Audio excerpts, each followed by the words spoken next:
investing in property makes sense, investing in the right property takes knowledge. Welcome to the Rewarding Property Decisions podcast. I'm Jared McCabe, Director of Wakeland Property Advisory. Join me for expert insights into the fundamentals, trends and opportunities to help you create long-term wealth through smart property decisions. Hi everyone and welcome to episode 36 of the Rewarding Property Decisions podcast. So with all fingers and toes crossed, we are hoping to come up to the first uninterrupted spring market since 2019 in Melbourne. Now, obviously, traditionally in Melbourne, the spring market is the busiest time of the year. We get the sun's out, the flowers are out, the weather's starting to warm up. If you don't barrack for Essendon like I do, your team might be a chance of playing football finals. But everything's looking really good. Buyers and vendors, certainly from a property perspective, they're starting to come out of hibernation and opportunities increase for everyone. So you've more choice from a buyer's perspective and hopefully more buyers around looking at your property if you're a vendor.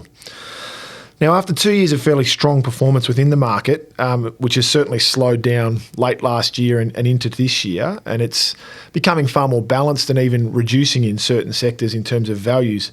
The global uncertainty is obviously having a fairly good impact on that, but obviously the elephant in the room is the interest rate rises that have occurred so far this year. So the 0.25% we had in May, and then the 0.5% we got in June, again in July and again in August. So obviously that starts to impact and erode people's confidence. So what we wanted to do today was conduct a bit of a survey. We did one late last year, earlier this year as well, trying to get a bit of a snapshot of the confidence levels of property investors at the moment in the current market. So we've surveyed 112 established and prospective property investors to try and drill down on investor confidence levels and trying to distinguish that compared to the broader market sentiment overall. So the survey it certainly revealed some pretty interesting insights, and what we wanted to share those with you today.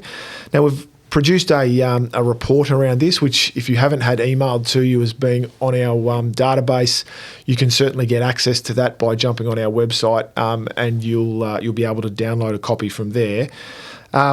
Although short-term growth prospects from an investment point of view are not overly strong, the overriding view that we took out of the questioning was that from a long-term perspective, people still are very confident in investing in property. Okay, so the first question was more to get a bit of context and a bit of an overview as to who we were speaking to, just to paint the picture for people. So it was conducted. The first question was, how would you describe your property portfolio? Now this, as I said, was conducted with the assistance of 112 people, and it was done in August 2022. And what we wanted to do was to get an understanding of people's position, their experience in terms of property, and obviously their viewpoint on the market in general. So to give you that overview, 75% were current property investors, 8% were homeowners that were considering investing in property, another 8% were homeowners not actively seeking to invest at the moment, 5% were renters, and the remaining 4% were grouped in an other category. So the second question, which is where we really get into the guts of the survey, was, have current interest rate rises negatively impacted your views on Melbourne property as a long-term, so 10 to 15-year investment option? So what the feedback said was that over 80% of respondents said interest rates had not negatively impacted their views as a long-term investment option. So we sit back and say, okay, well, what do we take away from this and what's happening in the market at the moment to try and understand why that's the case? And what we are seeing is that investors, they're not the same as owner-occupiers, and they're not impacted by interest rate rises in the same way. What we're seeing and what we've seen through 2022, quite regularly you'll be reading in the media that investment loans have been increasing. And that's a significant change compared to, say, the growth in the market in the last 2 years, where it was a very dominant owner-occupier market. Investors, they tend to do far more planning when they're looking at buying an investment property. And they look in far more detail at their finances. And what we tend to find there is that they factor in interest rate rises and movements, whereas owner-occupiers, not all by any stretch of the imagination, but some can be a little bit more emotional and act on impulse. Quite often, investors will also have some equity built up from previous property purchases. Now, that might be from an owner-occupier purchase, but it also may be from other investment properties that have been purchased along the way as well.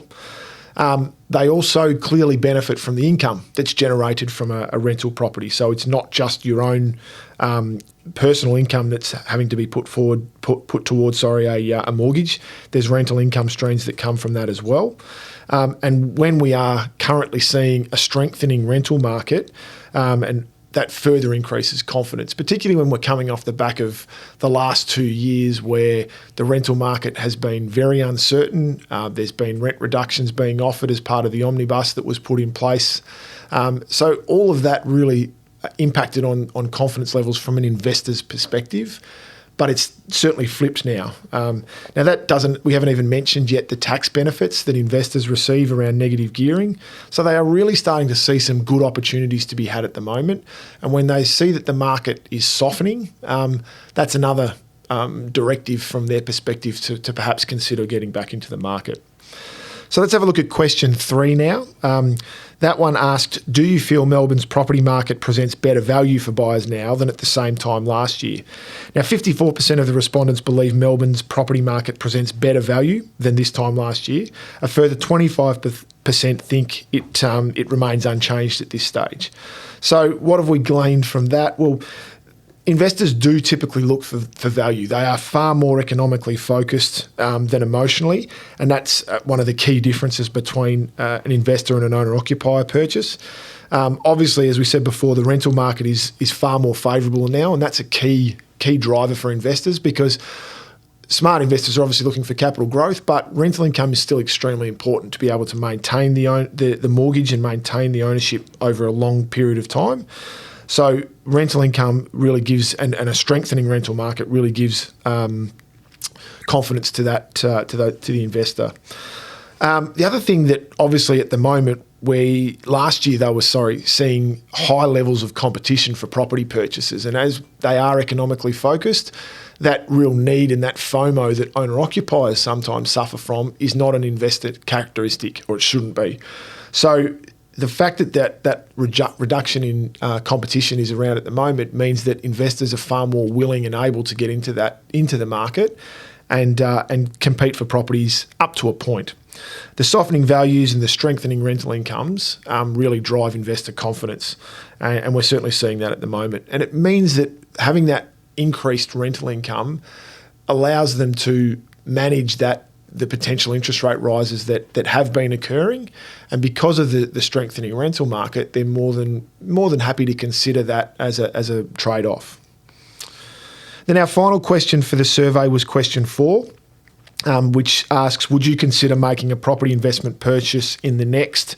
And there were different timeframes asked here around certain periods of time, so 6 months, 1 to 2 years, 2 to 5 years, and then over 5 years, or are you not considering buying an investment at the moment? So what that told us was that more than 40% of respondents are considering making a property investment within the next 6 to 24 months, and over half are considering buying in the next 5 years. Finally, over 30% have no plans to purchase an investment property at this point in time. Now, 30% was probably initially, I thought, a little bit higher than I expected, but bearing in mind that a number of the people involved in this survey are very established property investors and may well have filled up their portfolio, don't feel the need to purchase again, and therefore it may not necessarily be on their horizon, or they may just not necessarily think that buying property at the moment is the right thing for them.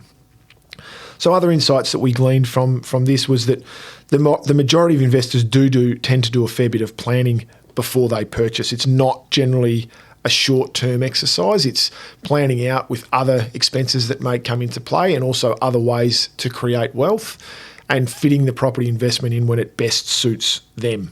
So we saw that the majority of people who are considering purchasing an investment property were more in that 1 to 5 year range, which obviously indicates that they are going to do some planning before they go down that path. Investors do typically understand that the current interest rate hikes that we've seen in recent months they will reach an end point. And we're already starting to see that there's talk of that, or not necessarily that there won't be an interest rate rise next month, but that it may not necessarily be at the 0.5% that we've been seeing, and it might start to taper off a little. Things like the slowing of inflation over in the US certainly start to change the mindset, and it can switch the confidence levels as well.